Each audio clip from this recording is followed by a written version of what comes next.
you. Thank you.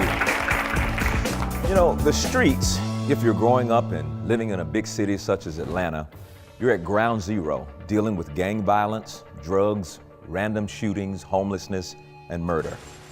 It's out of control and it's only getting worse. Now today, we're welcoming back to your world Minister Anthony Adams so we can find out what his outreach, The Plug, is doing to help those on the streets in our local community. We'll also meet a young woman whose past life on the streets continues to haunt her and who believes there's no hope for a future off the streets. When I got to the jail, I had 3 counts of murder. I had armed robbery. I had possession of a firearm in the commission of a crime. I had another possession of a firearm. I had like 10 charges. So how many years did they give you? You'll want to stay tuned for what's coming up next. I'm Creflo, and this is Your World.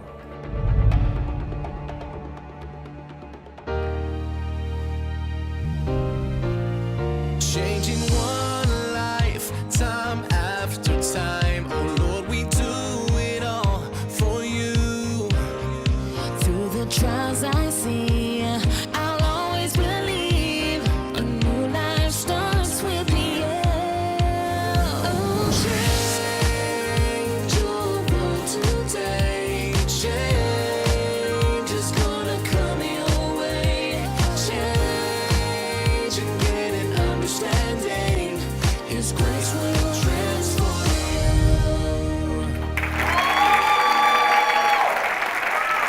My first guest today is no stranger to the Your World show. You know, as a teenager, he chose to follow the street life and didn't realize the danger of his path until it was almost too late. Today, he is fully committed to the gospel and canvasses the neighborhoods looking to save others from the same mistakes he made. Now, his newest outreach, The Plug, has already begun combating the violent crime rates in the cities of College Park and East Point, Georgia. Please help me welcome again Minister Anthony Adams to Your World.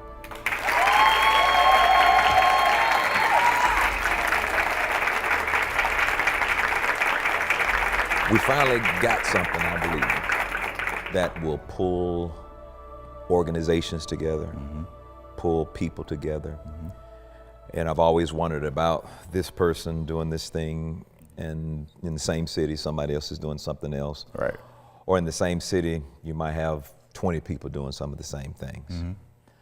But you were really hungry for impact. In other words, how do we make true impact? Not just everybody doing something, but how do we make impact that can be seen and felt? So I guess the obvious question we want you to take us into your world is, what is the plug, what it is, and what it is not? What it's not is just another, program that people come up with trying to get money, and then you get the money and then you don't do anything with it. I would call the plug definitely a trench work program to get right face to face with the people and really try to meet their needs. It's more catered towards the people who don't have an opportunity to be exposed to other things, and all they know is the streets. All they know is robbing. All they know is breaking into people's houses. And, honestly, in school, they weren't that successful. So, I dropped out of high school in the 10th grade. And doing that, if it had not been to what I was able to be exposed to, flying all over the world and seeing different preachers and hearing people articulate themselves in a different way and have my same skin complexion, had I not been exposed to that, I wouldn't have been able to be where I am today. So you feel like one of the solutions is exposure? Exactly. That you probably can't do any better if your exposure is limited. Exactly. I want our audience to look at the journey that produced a hunger in you to pull everybody together to do this. When I was younger, my mom worked the night shift and I was always by myself. So all of the different people that would come to my house were usually like drug dealers, pimps, different things like that. But, of course, when you came into my life, I was able to be exposed to other things. Now that I'm in the seat that I'm in now, I still know people from where I grew up, and they didn't have a Creflo Dollar come into their life and be that advocate or be that stand-in or be able to take the place as a father for them. But what I got from our relationship was I was exposed to all different types of things, and I was given a chance. So when we go to the streets now, I want to be able to provide those people with a chance. You know about the school to prison pipeline. If kids can't read after 3rd grade, then they're creating jail cells, or they're adding to their blueprint how big or how small a prison needs to be based off how many kids can read or can't read in the 3rd grade. Well, that's a problem for me. Also, the fights that they get into in school, now when the police pull them over, the police have access to the fights that they get into while they're in school. Wow. And people come up with all different types of things. Well, maybe we should put the parents in jail, or maybe we should, start doing this and start doing that. It's like, no, if you change the way a person thinks, then you can change the way they live. So what about a gang member who feels like he has to go and break into somebody's house, feel like he has to go and rob someone? What if I take a camera and put it in their hand, because everyone in Atlanta loves to do music? What if someone, let's say the Crips or the Bloods or something like that, what if they were to start their own production company? Because they're smart. Yeah, and that's the issue. We're not talking about dumb people. We're just talking about you being smart about what you've been exposed to. Correct. What are some of the programs? Because I know one of the things that the plug is responsible for is connecting people to the resources that will help them to better themselves. What have you discovered about some of the programs that are available, and how are you using those programs to do just what you're talking about? Right. Well, I knew that at the church we can provide food, we can help people with shelter. In some cases, we can lead people to where they can find employment. However, it's not our main priority. It's something that we offer to help and to assist. But there are agencies in Atlanta that all they do is focus on that. So instead of us trying to recreate the wheel, hey, we're the church. What part do we bring? How does partnership work? It's exchanging strengths and eliminating weaknesses. So when you have, man, I wish I could get this person that I'm sitting in front of a job, but I could just send them somewhere else and hope that it'll make an impact, compared to, oh man, we got the Atlanta workforce of Atlanta. And we go there and I meet a guy named Dr. Stephen Lee, and he's able to say, man, listen, I pay people to get their GED. I pay people while they're being trained. If they have kids and they have any type of excuse, if they don't have a car, I pay them with a MARTA card. I refill it every month. And if they have kids, we have a state-of-the-art daycare facility right here on the same campus where they're trained. And the training and the different classes that they have are everything from coding to graphic design, electricians. Wow. And they place you in those jobs. So I partnered up with him. You do it. Another brother who's been on this show, Gary Davis, he has a criminal diversion program. I partnered up with him. Hey, he was able to give us 75 suits that Joseph A. Bank donated to his organization. So people that came to the plug left with suits. But his strength is being able to go into a courtroom and take a young man that was about to get 3 years or 5 years and say, no, judge, don't give him that, give him to me. Man, now I can say that I have that. Why? Because I'm connected with Gary. So I started making connections with people and spending time with these people to see how they are. You don't know nobody till you see how they are when they're angry, see how they are when you have to say no, Sure, yeah. See how you are when there's disappointment. And these brothers and sisters have passed the test of time. And that's when I knew, okay, well, let's partner up, let's do this. I know that they're not for the money. I know that they're not after grants and trying to get this and trying to get that, but they really have a genuine heart for people. So I connected with them. I see this as a second chance type of opportunity. In other words, if everybody failed that kid, no father, parents failed, educational system failed, so everybody comes together here in the plug and they say, even though you feel like you maybe even failed yourself, Right.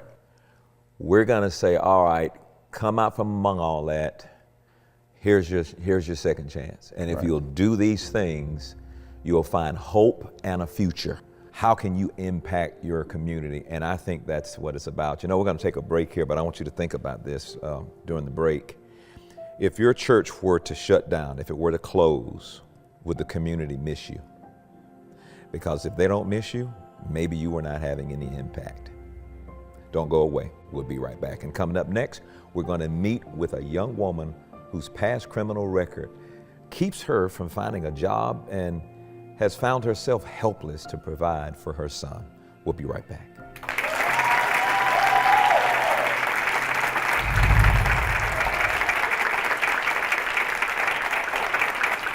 You've seen the show. Now come and be a part of it. Join Dr. Dollar and guests as they explore the issues of life, love, and personal growth. The show was designed to provide hope so that people could understand the grace of God and His unmerited, undeserved favor to make the difference in your life. For free tickets to be a part of our studio audience, email yourworld@worldchangers.org or online at yourworldwithcreflo.com.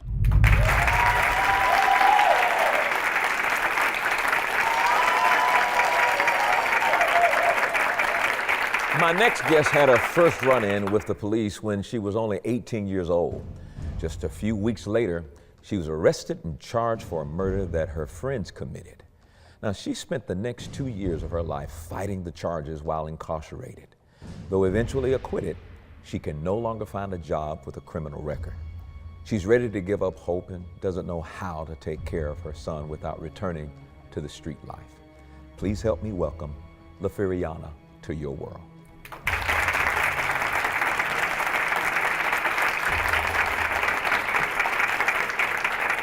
Let's talk about what was so attractive about the street life. Let's talk about your story. Were you more inclined to do what you were exposed to?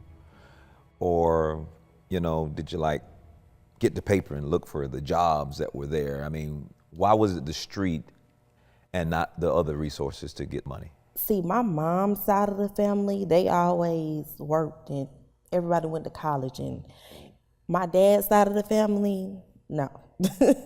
No, it was drug dealing and stealing and whatever you can do to get you some money. Get up, go get you some money. And my dad got with this woman. She would go steal our clothes because my dad, we would be waiting on him for days to get us clothes and get our hair done. And she didn't have the money. She was depending on him at the time. And she wasn't the type of woman who was gonna keep waiting on him to do it. So I remember this one time we lived on Cleveland Avenue and she had 5 kids with her and she made us all hold hands and she put us on the MARTA bus. She took us to Old Navy and she stole all of us 2 outfits apiece. And then she went to the beauty supply store and she stole us some hair bows. And that was my first time ever seeing that, but that was how she kept us up because my dad was a street dad. See what you're saying, it's so needed because sometimes I think people in our country, they get this idea that, folks are just like that. And one of the things, the picture you've painted was the fact that it's kind of like the seed time and the harvest. You took us back to where the seed was sown. Mm-hmm. And this is what was put on the inside of me. And desperate situations cause people to make bad decisions. None of that was explained to a 5-6-year-old kid. They just were exposed to, have a need, go steal. This is what I saw. It would appear to be successful. Didn't appear that somebody got in trouble for doing it. So that's where the seed was sown. How did we get to this place where you ended up in jail? So it was like couple of months after I turned 17, I was in Fayette County and I was stealing. I was coming out of Walmart and the loss prevention guy was running behind us.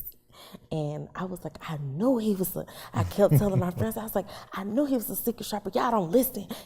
I'm going off. I'm mad. I'm like, we finna go to jail. And he running behind us. He just running.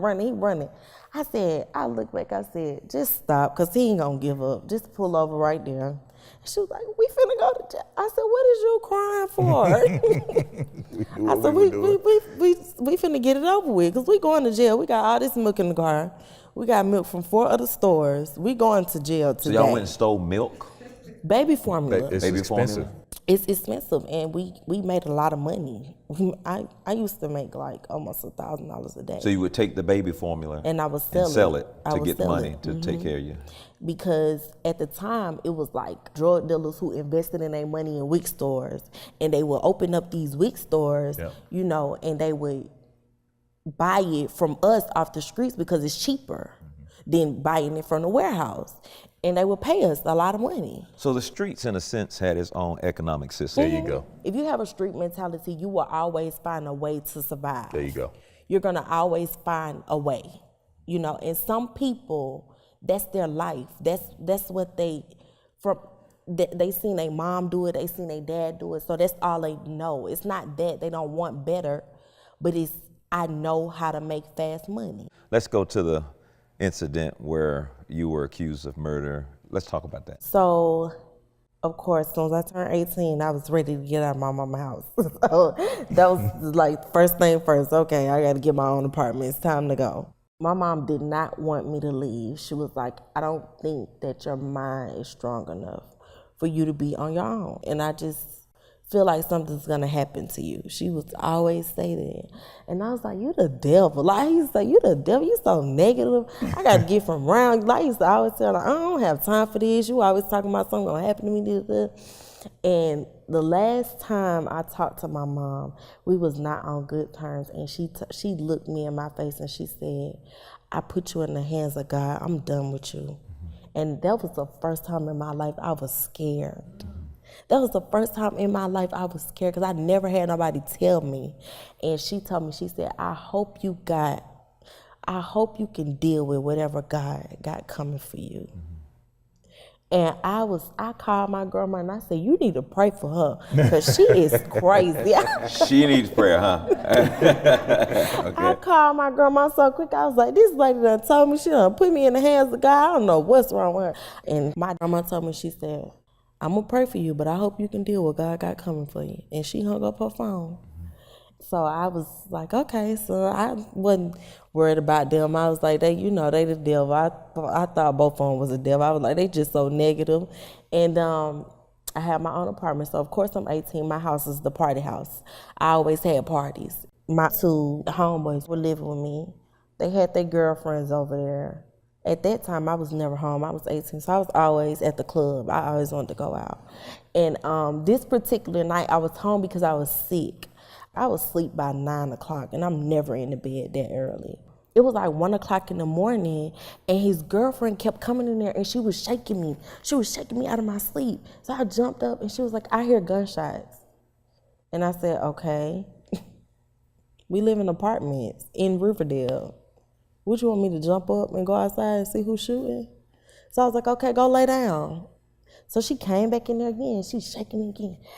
I hear gunshots, and I don't know where they at. They said they was walking to the store. So I walked in the living room with her, and I said, well, where's the other girl? She went with them. I said, so you don't know where she at either? So while we talking, and I'm trying to piece it all together, she came busting in my door. She just busted in the front door. And she had cuts all over her body. Her arm was full of cuts. Her face was full of cuts. So I said, what happened to you? And she was like, I had to run through the bushes. I said, why was you running through the bushes? So she was like, I'm going to let them tell you. So when he came in the house, he busted in the door and he just bum rushed past all of us. And he went straight to the restaurant and he just was throwing up. And so I went in there and my heart instantly dropped because I go back to me watching TVs and stuff, and I'm like, okay, now on the TV, when somebody first do something to somebody or somebody die, the first thing they do is throw up. So I went to the bathroom, and I was like, why are you throwing up? And then he was like, I don't want to talk about it. And he just shut the door. He just slammed the door in my face. So then the other one was still nowhere to be found. So it was her boyfriend. So I said, you left your man outside, and you don't know where your man at? And so eventually he came in the house and he was pacing, like he was fiending, like he was just pacing. He would not sit down. He kept saying, I need a cigarette. Like he was acting like a junkie. So I said, what happened? He said, it went wrong. It wasn't supposed to happen like that. And I said, well, what did you do? He wouldn't tell me that they shot the guy. They wouldn't tell that. They just kept saying they got scared. So the next day, it was about 5 o'clock in the morning, they was gone.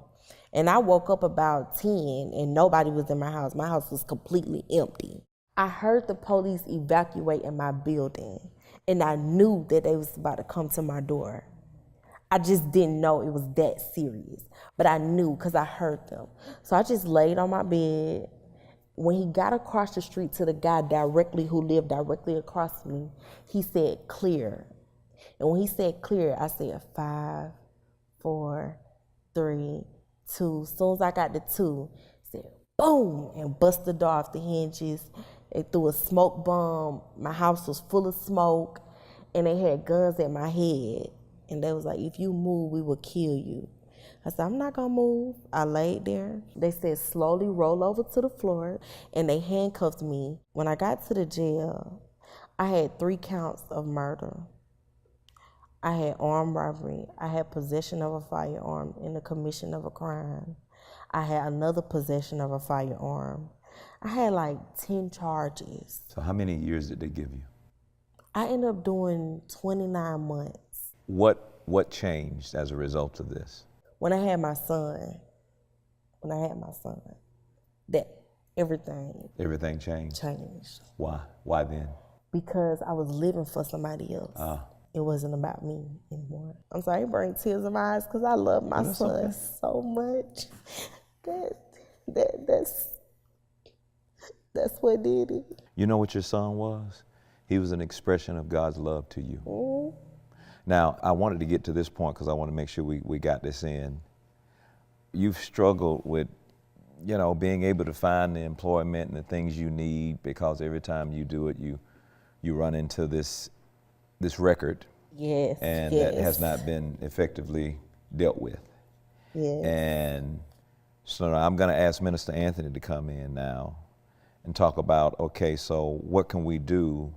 Because you see she loves her son. She loves him. And this is an expression of God's love to her. Mm-hmm.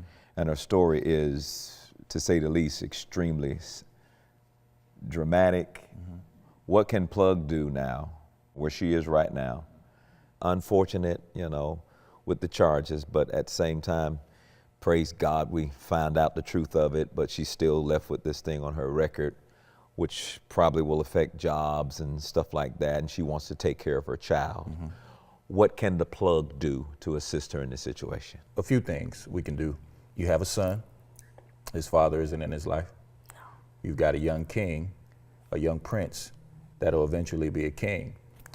So we have a mentoring program through Next Level Boys Academy, who's be able to, when your son becomes of age, and I think it's usually like 4 or 5 years old, we'll be able to take him in, and he's got several daddies, just put it like that. Yes. Another thing that you've been dealing with is when you try to find a job, it's not like you're underqualified or that you're not qualified.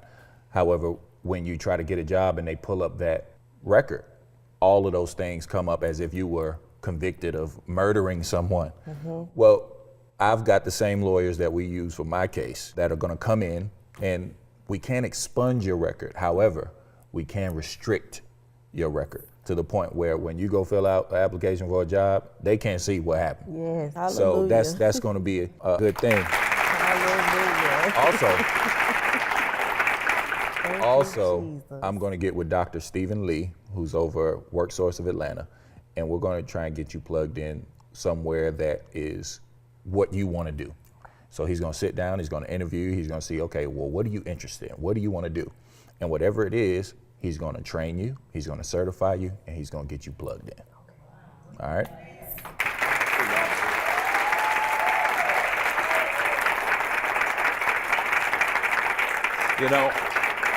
We absolutely can make a difference. Yes. Organizations like The Plug are the answer to those who are trying to break free from the violence of the streets and helping to give people like LaFeriana faith again.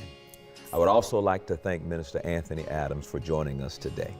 Now listen, if there is something happening in your world and you need help, or if you know someone who needs help, please reach out and connect with us online at yourworldwithcreflo.com. And please stay connected with me on Facebook, Twitter, and Instagram. And know that I'd love to hear from you. I'll see you next time, right here on Your World.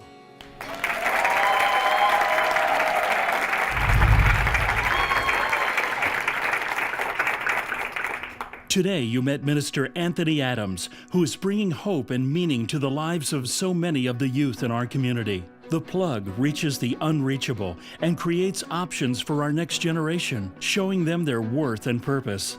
In the same way, God also has similar plans for you. He knows your true virtue and wants you to realize that your life has meaning and purpose through His marvelous grace and forgiveness. Creflo Dollar has assembled a collection of resources that will help reveal to you your own greater purpose. First, you can get the 2-disc CD series, Know Your Worth in God, which will build your confidence to know you are valued and accepted by God. In this series, you'll learn how to experience the abundance and the glorious future God has planned for you.